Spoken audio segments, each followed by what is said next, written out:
16 বছরের তাগড়া ছেলে প্রতিদিন আপন ঘরেই ঘুমায়, খোদার 365 দিনে কোনদিন ফজরের নামাজ পড়ে। আর এই অপদার্থ মা বাপ নামের এই অথর্ব দুইটা ওদের চোখের সামনে এই নাফরমান প্রতিদিন 8টা-9টা বাজে ঘুম থেকে উঠে, আর ওরা ওরেই নাস্তা খাওয়ায়, ওর জন্যই বিল্ডিং করতেছে, ওর জন্যই জমি কিনতেছে, ওর জন্যই মাথার ঘাম পায়ে ফেলে টাকা রোজগার করতেছে। এই অপদার্থের জন্য যে সারা রাত হয় মোবাইলে নারীর ছবি দেখছে, উলঙ্গ দৃশ্য দেখছে, এখন ঘুমায় আছে জানোয়ারের মতো, উঠবে 9টা কিংবা 10টা বাজে। আর এই অপদার্থের জন্য ওইতে বেড়া আজকে 12 বছর বিদেশ করে, এইতের গাম বাইয়া বাইয়া পড়ে একটা টাকার জন্য, একটা রিয়ালের জন্য বেচারা কঠোর রোদ্রে আরবের মরুভূমিতে, আরবের গরমে একটা টাকা কষ্ট করে কামাই রাখতেন এই হাইওয়ানের জন্য। হ্যাঁ, এটা বুঝাপড়া করা উচিত, এটা বুঝাপড়া করা উচিত। আল্লাহর নবী সাল্লাল্লাহু আলাইহি ওয়াসাল্লাম একদিন মদিনায় একটা পাহাড়ের একটু উঁচা জায়গায়, টিলা, ওখানে উঠে, মানে এরকম জায়গাতে উঠছেন যে এখন মদিনার সব ঘরবাড়ি দেখা যায়। কুমিল্লা শহরে এই যে যেটারে কুমিল্লা টাওয়ার বলে, এখন Comilla medical college, central medical college, এইটা প্রথম কুমিল্লা একটা সালাউদ্দিন হোটেল আছে, নাম করা হোটেল, পুরাতন ঐতিহ্যবাহী হোটেল। এই হোটেলের পাশে একটা 6 তলা বিল্ডিং হয়েছিল নতুন। আমরা ওই সময় প্রাইমারি স্কুলে 3-তে বা 4-এ পড়ি শহরে। এই সময় এই 6 তলা বিল্ডিংটার মধ্যে এই হসপিটালটা চালু হয়েছিল। তো প্রথম এই কুমিল্লায় 6 তলা বিল্ডিং, খোলাফাইন আইসা কইতো 6 তলা বিল্ডিং এর ছাদে উঠলে সারা কুমিল্লা দেখা যায়। তা আমরা বিকালবেলা আসরের পরে ঠাকুরপাড়া থেকে হাইটা এই বিল্ডিং এর সিঁড়ির মুখে দাঁড়ায় থাকতাম, আর শুধু এই দারোয়ানডারে পাহারা দিতাম।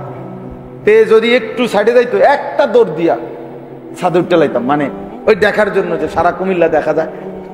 মানে এটা পরের দিন স্কুলে গল্প করতাম যে কালকে দেখছি ওই ছাদে উঠছি, 6 তলার ছাদে উঠছি, মানে এটা একটা জীবনের অনেক বড় ক্রেডিট মনে করতাম, যে বিরাট সফলতা। তো আল্লাহ নবী সাল্লাল্লাহু আলাইহি সাল্লাম এই উঁচু জায়গায় উঠে মদিনার সব ঘরবাড়ি দেখা যাইতেছে, সাথে সাহাবারা। আল্লাহ নবী সাল্লাল্লাহু আলাইহি সাল্লাম বলছেন, ইন্নী লা আরাল ফিতান খিলালা বুয়ুতিকুম কামাওয়াকিল কাত। বলতেছে সাহাবারা, আমি তোমাদের প্রত্যেকের ঘরের কোনায় কোনায়, ঘরের চালে চালে, ঘরের ছাউনিতে দেখতে পাচ্ছি বৃষ্টির ফোঁটার মতো ফিতনা পড়ছে। কামাওয়াকিল কাত, বৃষ্টির ফোঁটার মতো। বলেন বৃষ্টির ফোঁটা কিভাবে পড়ে? প্রথম ফোঁটা পড়ার 5 মিনিট পরে আরেক ফোঁটা পড়ে, এর 5 মিনিট পরে আরেক ফোঁটা পড়ে, এভাবেই তো না? কেমনে দেন? অনবরত, অনবরত কিনা? অনবরত বৃষ্টির ফোঁটা পড়ে। বৃষ্টির ফোঁটা আলাদা করার সুযোগ নেই। আমি কেমনে আলাদা করবেন? মানে প্রতি ফোঁটা আলাদা করার পারবেন? এটা এইভাবে রাসূল পাক সাল্লাল্লাহু আলাইহি ওয়াসাল্লাম বলছেন, ফিতনা আমি দেখতে পাচ্ছি তোমাদের ঘরগুলোর ফাঁকে ফাঁকে পড়ছে। বলে এই জন্য বাপ, আমি যে কথার থেকে শুরু করছি, ছেলেরা তোমগরও এটা বলতে চাইছিলাম যে আলাদা শোনো তোমার জন্য, কারণ হতে পারে শেষ তোমার সাথে আর কেউ নেই, আল্লাহর পথে চলার জন্য আর কেউ নেই, দ্বীনের পথে চলার জন্য হতে পারে আর কেউ নেই, কিন্তু সেদিনও তোমাকে একা হলেও আল্লাহ দ্বীনের উপরে থাকতে হবে। অতএব আমি আমার প্রয়োজনে, আমার জন্যে, আমার ঈমান, আমার আমল আখিরাতের জন্যে আমার আল্লাহর কথা শোনা দরকার, বোঝা দরকার, শেখা দরকার, শেখা দরকার। একজন মুসলমানও সে তার স্ত্রী, সন্তান, নিজের পরিবারকে আল্লাহর দ্বীন থেকে বঞ্চিত করা মানে, কোরআন থেকে বঞ্চিত করা মানে খোদার কসম এই বাবা মা বাস্তবিক অর্থে তার পরিবারের জন্য কিছুই দিয়ে যায় না। এই দুনিয়া যদি 1 কোটি বারও কেউ দিয়ে যায়, অথচ আল্লাহকে চিনায় নাই, আখিরাতকে চিনায় নাই, আল্লাহর কোরআন ধরতে দেয় নাই, রাসূলের সুন্নাহ চিনে না, বাকি দুনিয়া যদি 1000 বারও দিয়ে যায়, আল্লাহর কসম কিছুই দেয়।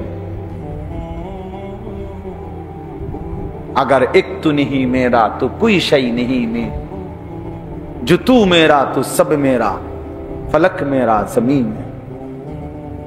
যখন আল্লাহ আমার নয় তো কিছুই আমার নয়, जो तू मेरा तो सब मेरा। বুজুর্গানে দ্বীন বলে যে আয় মাওলা, যখন তুমি আমার তো সবই আমার, আসমানও আমার, জমিনও আমার।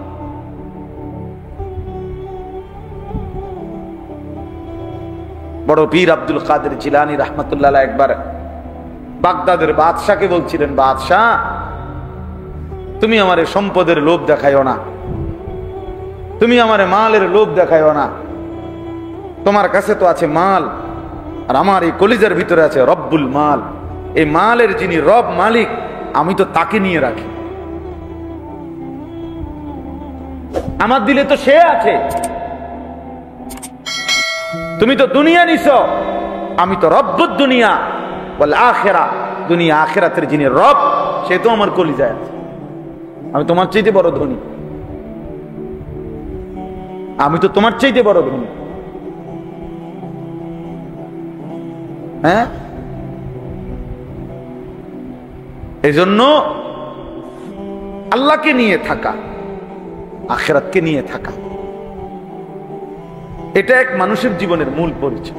ওই মানুষ মূলে যে আখিরাত চেনে, যে সেজদা চেনে, যে গোলামি চেনে, যে তার মালিক চিনে, মালিকের সাথে যার সম্পর্ক আছে, নাই তো সে মানুষ না, ওই জানোয়ার। রবের সাথে যার সম্পর্ক নাই, ওই জানোয়ার, ও চতুষ্পদ জন্তু, ও গরু, ছাগল, কুকুর, বিড়াল, হাইওয়ান। এজন্য কিতাবের মধ্যে আছে পৃথিবীর সমস্ত কাফের শুকরের চাইতে নিকৃষ্ট। এটা কিতাবের কথা। প্রত্যেক কাফের, পরে কে কি বলবো সেটা পরের খবর, এটাই সত্য। আল্লাহ তাআলা কোরআনে বলছে ইন্নামাল মুশরিকুনা নাজাস, সমস্ত মুশরিক নাজাসুন, নাপাক। পাউডারের বালতির মধ্যেও যদি সুবায়, তারে যদি ফেয়ার এন্ড লাভলির বালতিতেও কি করে সুবায়, তারে যদি লাক্স সাবানের বালতির মধ্যেও যদি কি করে তারে সুবানি দেয়, তারপরও সে কি নাপাক। আল্লাহ বলছে ইন্নামাল মুশরিকুনা নাজাস। অতএব ওই নাপাকের অনুসরণকারী ওই পাক হবে কেন? মুসলমানের সন্তান তোমাদের যাদের চুল ওই বেঈমানের মতো, তুমি নাপাক না তো পাক হইবা কেন? অপদার্থ, কাপুরুষ বেটা। ইহুদির চুল পছন্দ করলি, তোর ভিতরে কোন মুসলমানের কি আছে বেটা? এক নাস্তিক, এক মুরতাদ, এক জন্ম নাই, বংশ নাই, পরিচয় নাই। এই যতগুলো চুল ডানে বামে সামনে, এই বাহারি যে চুল, এগুলো ফ্যাশনেবল এই চুল, এগুলার যতজনের অনুসরণ করে একটারও কোনো জন্ম বংশ নাই। আমি চ্যালেঞ্জ করলাম, একদম এখন চ্যালেঞ্জ করলাম, একটারও কোনো বংশের কোনো পরিচয় নেই, ওদের জন্মের কোনো ঠিকানা নাই।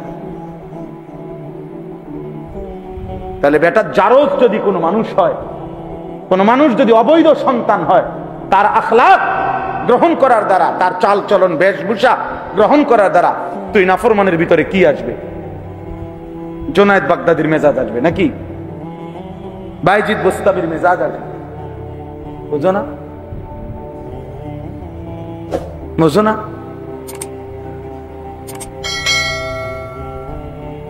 এটা বুঝা উচিত।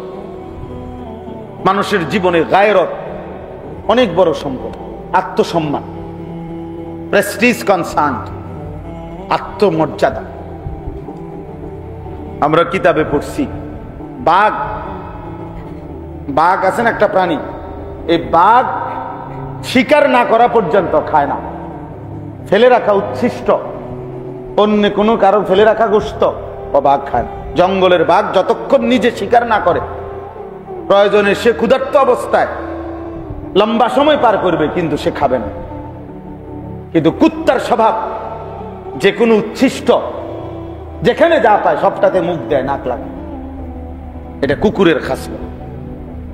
এই জন্য আল্লাহ তাআলা কোরআনে বলছে, মনের ইচ্ছা মতো যখন যা ভাল লাগে তাই যে করে, তার আখলাক, খোদার কসম কোরআনে আছে, ফামাসালুহু কামাসালিল কালব। কালব অর্থ কি?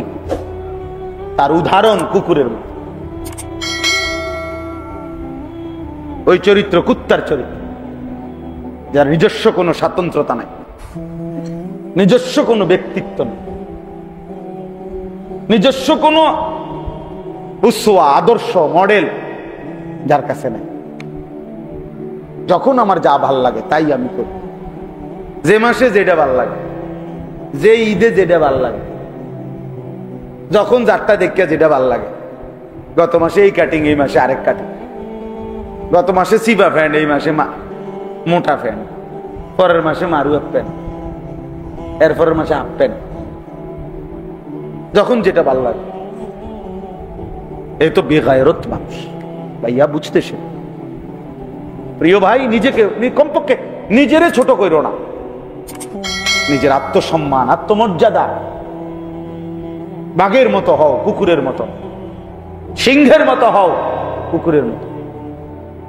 এই পৃথিবীতে মানুষ কোনোদিনও কাউকে কুকুরের সাথে উদাহরণ, দৃষ্টান্ত দেয় না, বাঘের সাথে দেয়। বাঘের বাচ্চা বলে না, সিংহের বাচ্চা।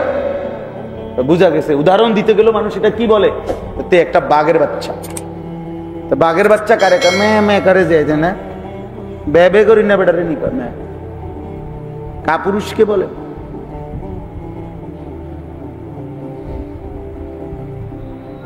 হযরত উসমান রাদিয়াল্লাহু তাআলা আনহুকে নবীজি সাল্লাল্লাহু আলাইহি ওয়াসাল্লাম হুদাইবিয়ার সন্ধির সময় কাফেরদের সাথে কথা বলার জন্য পাঠাইছিলেন।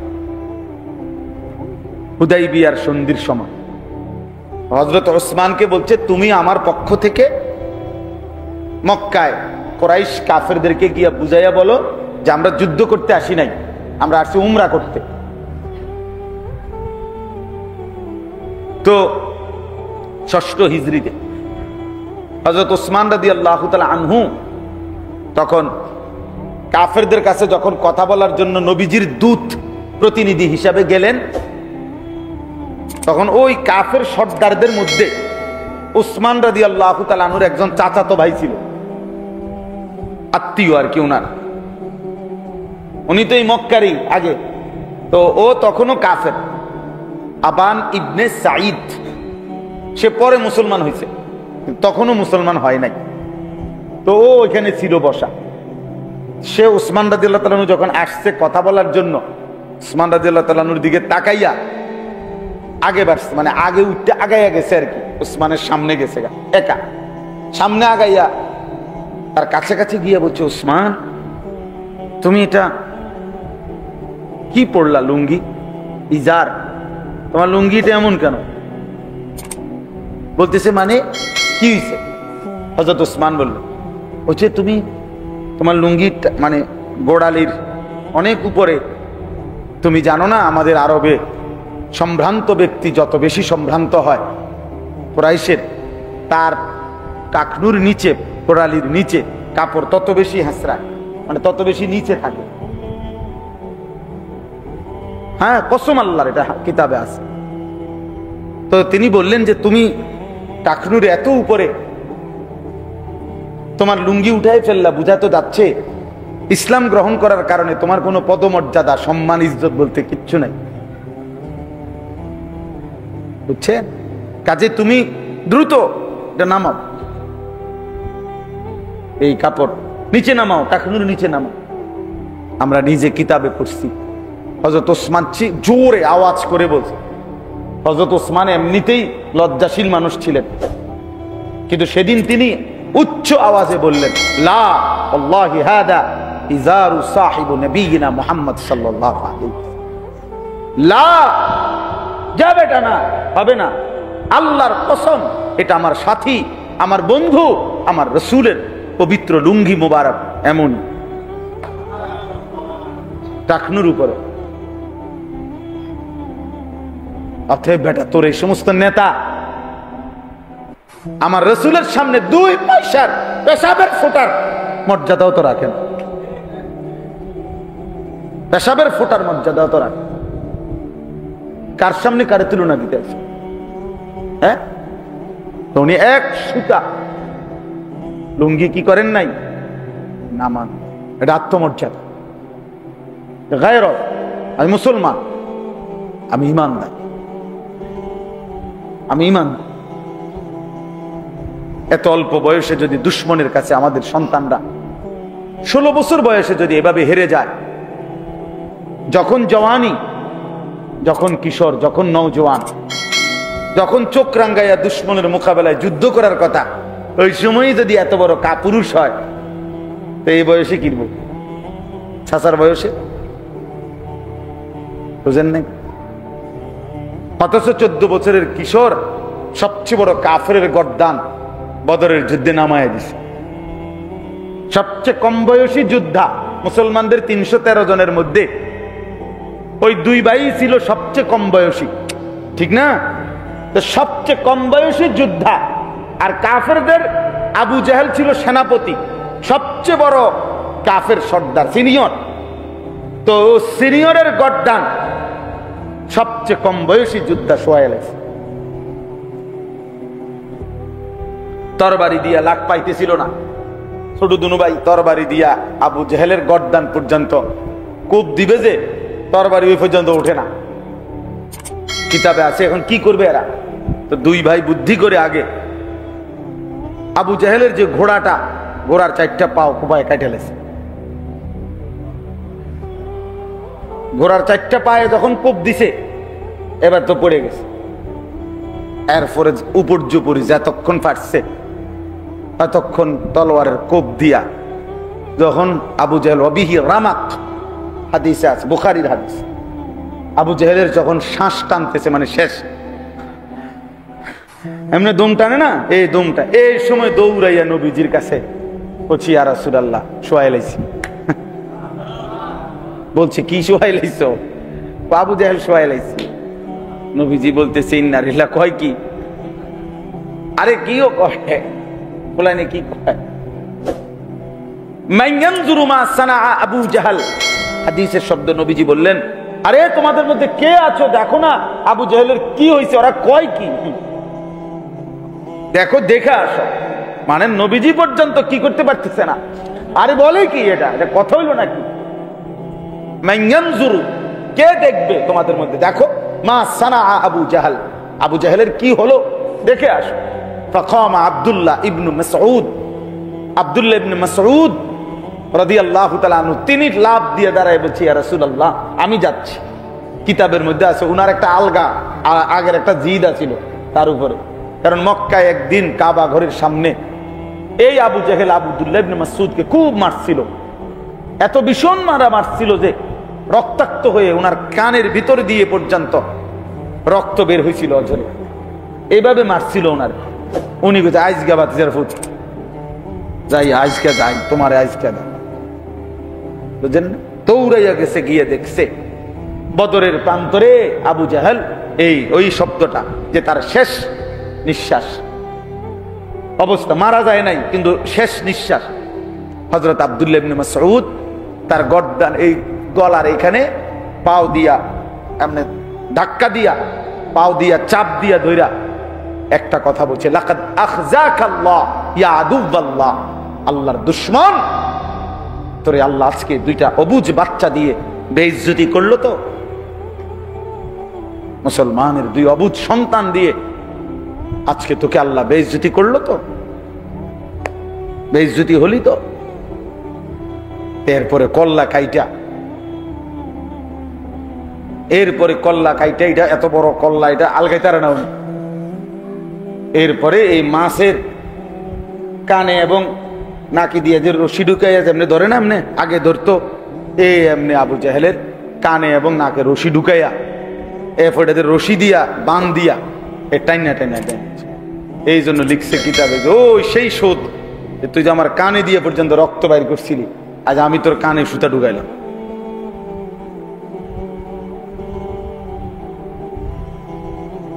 যাই হোক বাপ, আজকে আপনারা আপনাদের সন্তান, আপনাদের নিজের জীবন ফিকির করেন, ফিকির করেন। এই একজন মানুষ হলো ভাবেন আসলে কি করতেছেন, ছোট্ট করে হলেও হিসাব মিলাইয়া কবরে যান। আপনি, আপনার স্ত্রী, 4টা ছেলে মেয়ে, মানে আমার 4 ছেলে মেয়ে, আমি, আমার বিবি, তাহলে আমরা 6 জন। আমার 6 জনের আমি হিসাব মিলানোর দরকার। আমার বিবির নামাজের কি অবস্থা, আমার বিবির পর্দা পশিদার কি অবস্থা, আমার 4টা ছেলে মেয়ে, 2 ছেলে 2 মেয়ে, ওদের দিনের কি অবস্থা, ওরা নামাজ পড়ে কেন, ওরা আল্লাহ চিনে কি। আজকে আমি মাগরিবের আগে আমার বাচ্চা মেয়ে, ছোট মেয়ে 4 বছরের,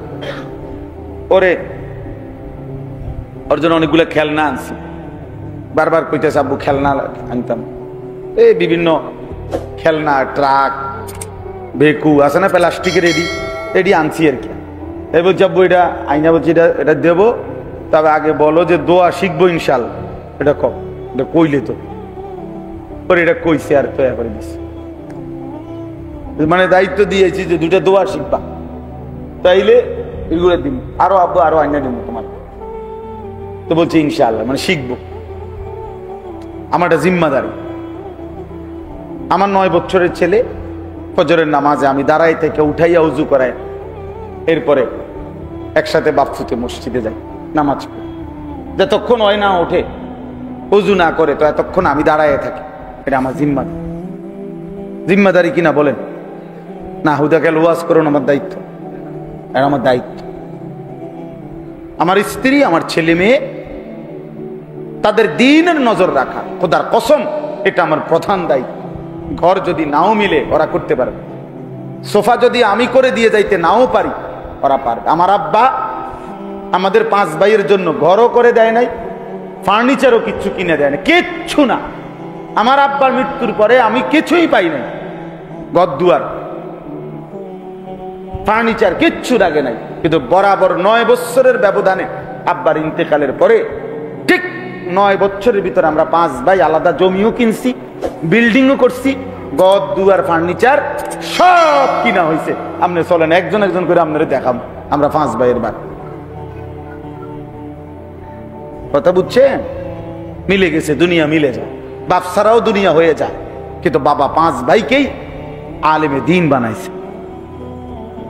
বাবা থাকতে এটা দেখে গেছে আব্বা, আব্বা জীবিত থাকতেই আমাকে 500 জনের পড়ালেখা শেষ হয়েছে আলহামদুলিল্লাহ। এমনি বললাম আর বুঝার জন্য বুঝাই, এটা আমার বাবার দায়িত্ব। ঘর করে না দিলেও চলবে, বিল্ডিং করে না দিলেও চলবে, ওগুলা হয়ে যায়। ও সোফা এক সেট বানানো এত কঠিন কিছু, সোফা এক সেট 60-70 হাজার টাকা। এটার লেগে এত মিশা কথা কোন লাগে না, এত টাকা সুদ খাইতে হবে না, এত বাটফারি করার লাগে না। ডাইনিং টেবিল একখান বানানোর লাগিয়া 6খান চেয়ার বানানোর লাগে আপনি মিথ্যুক বছরের পর বছর হারাম করে সুদ খায়, ঘুষ খায়, কিস্তি নেয়। আরে না ফরমান বিনিময়ে কি বানাইছ? হ্যাঁ, ঘরে কি বানাইছ দেখছি না আমরা। তুমি কি 200 তলা বিল্ডিং এর মধ্যে থাকো নাকি? এই দুনিয়ার সামান্য কদ্দুর ফার্নিচার, কাছের প্লেট, নুনের বাড়ি, চায়ের কাপ, বাথরুম টাইলস, এই কদ্দুর লোডা বদনার জন্য এত বড় অনন্তকালের আখিরাত ছেড়ে দিলা। কামটা করলা কি? কাল্লা বাল তুহিব্বুনাল আজিলা ওয়া তাদারুনাল আখিরা। রব্বুল আলামিন বললেন, বান্দা কি করলা? হায় বান্দা, তুমি বুঝি দুনিয়াকে ভালোবেসে ফেললা। কাল্লা বাল তুহিব্বুনাল আজিলা, নগদ দুনিয়া বুঝি ভালোবেসে ফেললা। ওয়া তাদারুনাল আখিরা, আখিরাতকে বুঝি ছেড়ে দিলা, আখিরাতকে বুঝি ছেড়ে দিলা। ইয়ালামুনা যাহিরাম মিনাল হায়াতিদ দুনিয়া ওয়া হুম আনিল আখিরাতি হুম গাফিলুন। আল্লাহ বলে, বান্দা শোনো না, তুমি তো দেখি খুব দুনিয়া বুঝলা, কিন্তু আখিরাতের ব্যাপারে গাফিল হয়ে রইলা। 70 বছর আগের দলিল বাইর করে লাইছে, 90 বছর আগের দলিল টালি দিয়া টাকা খাবাইয়া 90 বছরের আগের দলিলের লগে এমন ফেস লাগাই দিছে দিয়া সত্য মিথ্যা সিটারি বাটফারি করে 3 শতক জায়গা নিয়ে নিছে। কামিয়াব, কামিয়াব বাটফার, কামিয়াব হয়ে গেছ। 3 শতক জমি তোরে বেহেস্তে দিব। হ্যাঁ বেড়া দেখছত নি বেড়া কেমনে জমি উদ্ধার করন লাগে, তুই পাইতি না? তোর মতে এরম হেসা কথা কইলে হ্যাঁ এটা নয়তো না, বুদ্ধি লাগে। হ্যাঁ বুদ্ধি, এটা বলে বুদ্ধি। বাটফার, বাটফারই না লাগে এটা না বলবে বেটা, তো বুদ্ধি লাগে কি আবার? আরাম খোর, বুদ্ধি লাগে। তোমার মতো এমন সত্য কথা কইলে ব্যবসা করতে পারতাম, সালাকি লাগে। 3টে কমলা ফসা দিয়া 12টা ডজন ডজন বেচে লাইবা, যদি না বেচতে আরো তোমারে দিয়ে ব্যবসা হইতো না, তোমারে দিয়ে হইতো না। ব্যবসা তোমার লেগে আইছে না, ব্যবসা আইছে সিটারের লেগে,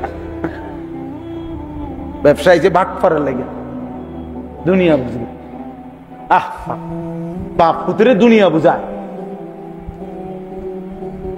বাপ নাতিরে দুনিয়া বুঝায়, মিথ্যার সবক দিচ্ছে, হারামের উৎসাহিত করতেছে, নাফরমানির জন্য কি করছে? উৎসাহিত করছে। আহা আফসোস, আফসোস। অথচ বড় পীর আব্দুল কাদের জিলানী, আমরা সবাই জানি, 10 বছর বয়সে মা তার সন্তানকে সত্যবাদিতা শিখাইছে, আখলাক শিখাইছে। আল্লাহ আমাদেরকে বুঝ দান। আমরাই বুঝি ভাই, ছেলেরা বাপ নষ্ট হইও না, বাপ নষ্ট হইও। কেউ তোমারে মনে রাখবে না, তোমার নিজের লাইফ তুমি তো দেখাও। শেষ পর্যন্ত ছেলে পেলের এখন হালাত হইল, কেউ যেহেতু তারে দেখে না, এজন্য নিজের ছবি নিজেই সারাক্ষণ নিজে নিজেই হাসে, নিজেই সেলফি তোলে, নিজে হাতালগি দেয়, নিজে হাসে, নিজে কাইতে হয়, শীত হয়। প্রতিবন্ধী যে তার সিরা, যে তার সিরা, তো তারা তার সিরা পাগল, তারাই তো এরকম নিজে নিজে হাসে, নিজে নিজে যেটা মন চায় এটাই। আমার তো এই জন্য সবসময় এটা মনে হয়, মোবাইলে যারা সেলফি তোলে, নিজের ছবি নিজে উঠে উঠে এরা প্রতিবন্ধী, তার সিরা পাগল, এটা মাতাল ছাড়া আর কিছু।